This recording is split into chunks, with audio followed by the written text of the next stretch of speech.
نرحب بكم أعزائنا المشاهدين. لماذا ينتقد البعض دور الأغنية السبعينية؟ لماذا نرى شركات الإنتاج تقوم بدعم الأغنية الشبابية بالكلمات والألحان؟ كل هذه المشاكل وأكثر سأطرحها مع ضيوفي المطرب أثير الحنين والملحن غسان السماوي. أستاذ أثير، لماذا تحصلون على الدعم؟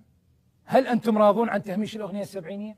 والله استاذ، هي الساحه الفنيه إلنا وبعد ما ننطيها كافي. عاد صار لهم سنين مسيطرين على الساحه الفنيه. شفنا من عندهم بس الشعارات زمن الاغنيه الذهبيه، اصلا اغانيهم لا ذهبيه ولا جميله، كانت اغانيهم كلها جاسوسيه. والحيطان الهذان دير بالك. اكو اغنيه تقول تعال اقعد ورا الباب، تعال اسمع وش يحجون. زين شنو ليش تتصنط على العالم؟ ليش؟ هذا اللي قاعد ورا الباب المسكين اللي خلوه يتجسس. اذا واحد جه فتح الباب حيل راح يجي له. لا، هذا هدر بدم المواطن العراقي. لا، أنا أشوف أكو مبالغة بالموضوع. يعني ممكن أنت تحط قطعة أنه ما حد يفتح الباب، أو تحط كرسي من يفتح الباب يطخ. جاوب أستاذ غسان رجاء عن هذا التساؤل. أول شيء دعني أرحب بضيوفك وأقول لهم تحياتي. ثانيا أنا عندي وثائق، خلنا نعترف أنا وأنت وضيفي إنه الأغنية الحديثة انحدرت، واكو اغنيه تغنيها المطربه ساجدة عبيد. نعم. هاي الاغنيه تبدي بحيره، تقول شقول لامي من اروح انكسرت الشيشه، شوف شايله هم امها اوكي انه الشيشه انكسرت. بعدها المطربه تقول لطق روحي بحديده واطلع الدم. يعني معقوله على مود شيشه الطق روحها بحديده؟ يعني الموضوع مبالغ به. بعدها فجأة ننتقل من هاي الحيرة إلى نبع يا خيار والحقة ب30. علوة يعني صارت علوة. يعني ما معقولة. أوكي، هنا تدخل شخصية غريبة بالأغنية وهي عجوز البيت سكرانة ببطل بيرة.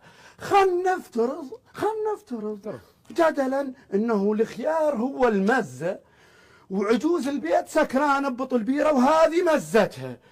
بعدها الاغنيه العفو المطربه تفاجئنا وتقول دور اشرب شاي بس انا وامي. لا، ما معقوله. انت على مود شيشه انكسرت شلتي همك وهم امك، معقوله تجيبين صاحبك وتشربي شاي امام امك؟ لا، انا هذه ما مستوعبها. انا بدك بالنقطه الاخيره، لانه ممكن كل زين تقول لهم هذا مستطرق يعني فات منا. واذا اكو اعتراض، انا ما معترض على الاغنيه صراحه، معترض على ادائك الاوفر. جاوب استاذ أثير. شوف استاذ، ساجدة عبيد خط احمر وتاج راسك يا مضغوط.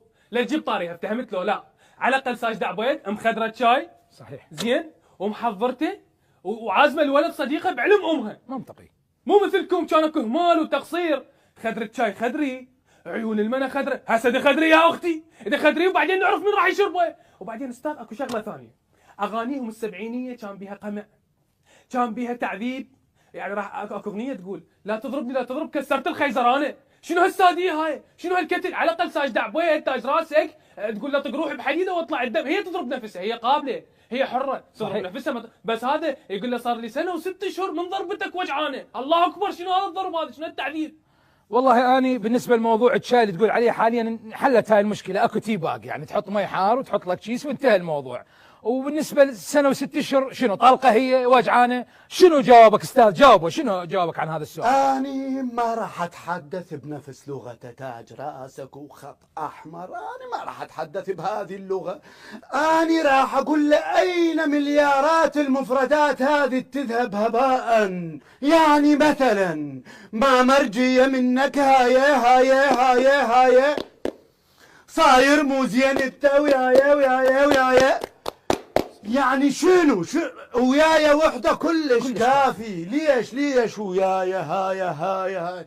أنا هاي تساؤلاتي. خلي يجاوبني أين تذهب كل هذه المفردات؟ هذا فساد وهدر انا اعتبره. لا جاوب عن هذا لا السؤال. استاذ ما اسمح لك. والله استاذ اذا اريد اجاوب انا راح اجاوب بكل قساوه. زين كان ماكو شفافيه بعملهم وبادائهم، كل اغانيهم ماكو شفافيه، كانت الاغنيه ما نفتهمش. راح اقول لك مثال، اكو اغنيه تقول لاركض وراهم حافي، نقول من حقه ما عنده نعال طبيعي. وعبيت على كتافي نقول خاف توقع بالطين. ويقول نوبه انشبح نوبه طيح. طبعا هن اثنيناتهم نفس المفردات. انا شوفها تكرار منطقي. نمشيها بس مال سواها بيا سلمان. لا، احنا هنا نريد يعرف الشعب سلمان السوى. استاذ انا بصراحه اريد افتهم سلمان السوى.